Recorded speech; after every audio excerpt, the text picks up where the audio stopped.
Welcome back to my channel. In this video, I wanted to cover another super investor by the name of David Einhorn. And I started to research and analyze this investor, and boy, I hit pay dirt. I really like much of what I learned about David Einhorn. His credentials are so impressive, and his performance has just been excellent. Let me go over some of his accomplishments and some of the reasons why I have really now rank him as one of my top investors that I'd like to follow and learn from. So he's basically 56 years old and he graduated from Cornell University. He founded the firm that he leads, which is Greenlight Capital. Some of his highlights is back in the subprime mortgage meltdown, he shorted Lehman Brothers. And of course, the Big Short movie didn't have him as one of the characters, but maybe it should have. He was a Microsoft investor and he called for Steve Ballmer, to step down.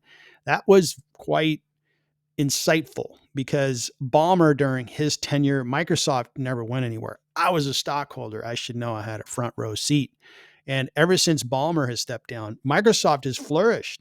So both his call on Lehman Brothers, his short position on Lehman Brothers really paid off and showed a lot of people that he really knew what he was talking about. And his call on Microsoft was also brilliant.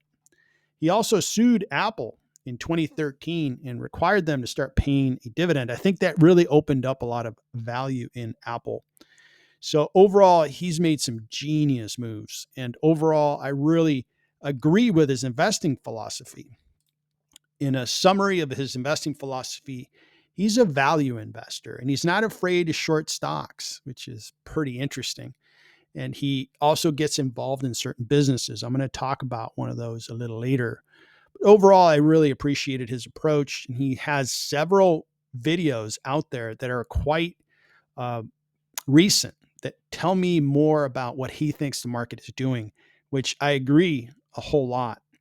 He believes that the market is priced expensively. And I know that we're dealing with a sell off for 2 months.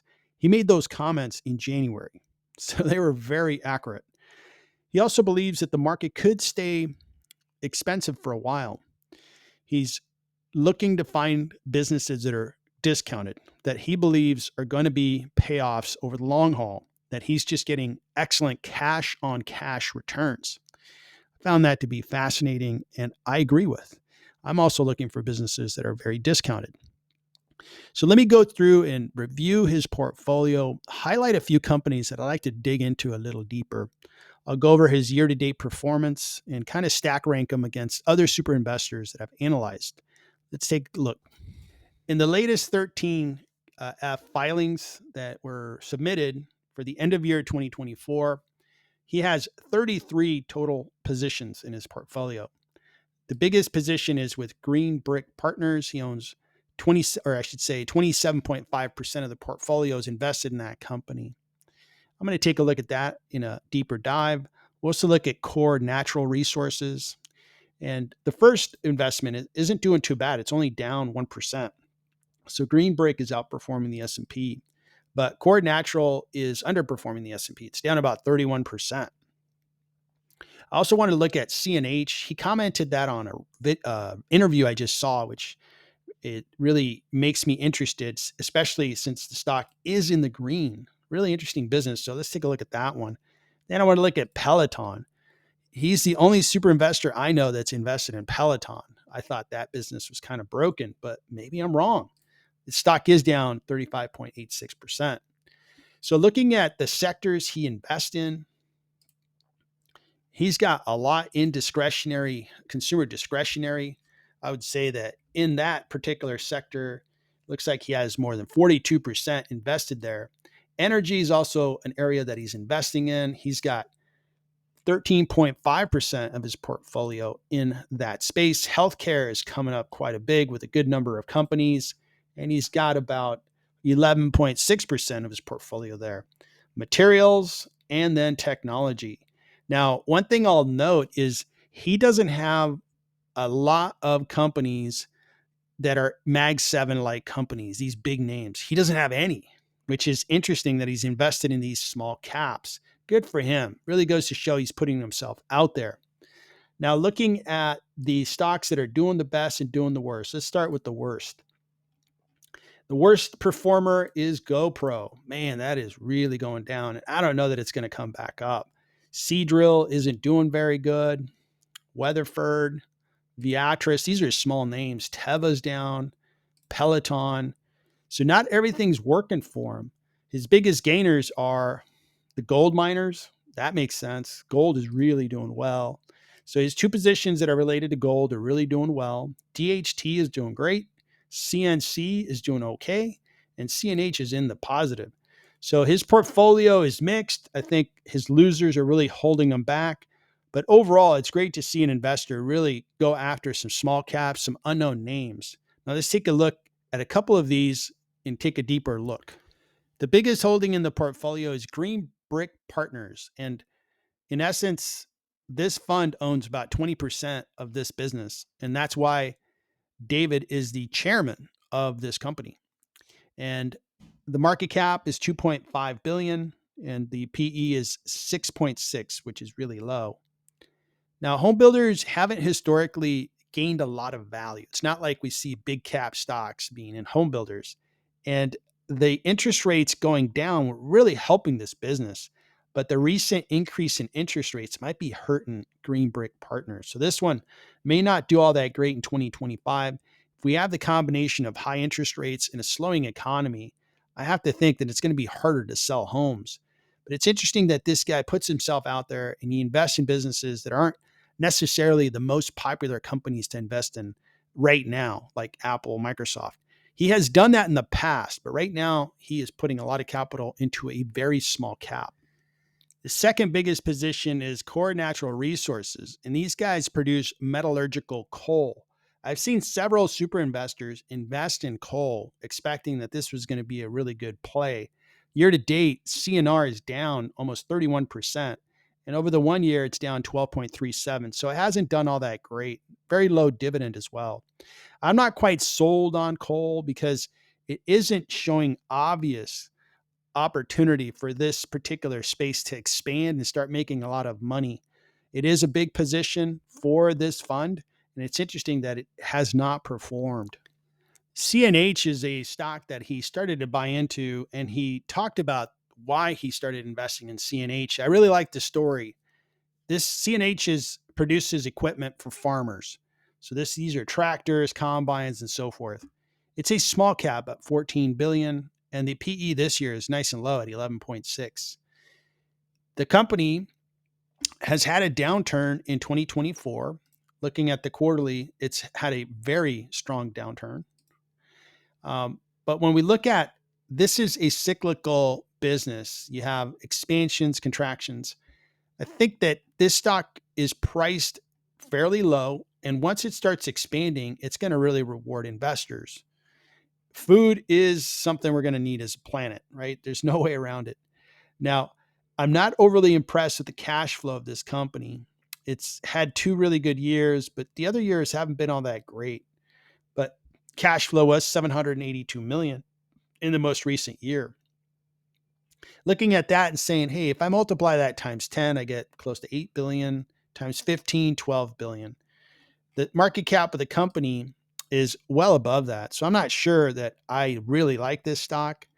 And let me look at the balance sheet. The balance sheet has a fair amount of debt. So this is one where I would be completely opposed to buying this stock. It'd actually be a sell for me. Interesting he's buying into it, but who am I to say that I've got a better idea than he does? He's been a great investor for a long time. It's good to study one of his recent investments and understand his logic, but I'm not ready to buy CNH. The other investment that I don't quite understand is Peloton. Peloton was a little gimmicky, I felt, during COVID. They really expected people were going to buy these bicycles and pay a subscription, and that might be the case. I think that Peloton, the whole stationary cycling, spinning kind of uh, craze was pretty hot during COVID, but I think it's going to subside. FYI, I've been a cyclist since I was, 18 years old. I raced bicycles for Long Beach State. I raced mountain bikes actually as an amateur, and I've been cycling for a long time. So I love spinning. I think the whole concept is really neat, But I also realized that cycling is not a sport or activity that everybody does. So I don't think your addressable market is all that big. Now, Peloton for a while really went up in stock price. Their stock price was $160 per share. Over the last year, it's done really well because it was priced so low. People just thought it was going to go out of business, and it did rally up to $5.58. But the current year, things haven't been all that great. And I think it's going to retest, maybe getting back to $3. This is not an investment that I would make, but David Einhorn really believes in it. It's been losing revenue for a while. Now, looking at cash flow, the cash flow of this business has been positive. In the most recent year, it was positive, which looks good. But all of the years, going back 5 years, were really bad. So that's interesting that he invested in that. If I took that cash flow and maybe multiplied it times 5, I'd get to like 750 million. I wouldn't go 10 because this is a contracting business. I would be afraid that they're just going to continue to contract until they're really non-relevant and bankrupt at some point. The cash and total debt, they are carrying debt, which is a negative as well. So Peloton would be a sell all the way, but David Einhorn is an investor. Really interesting.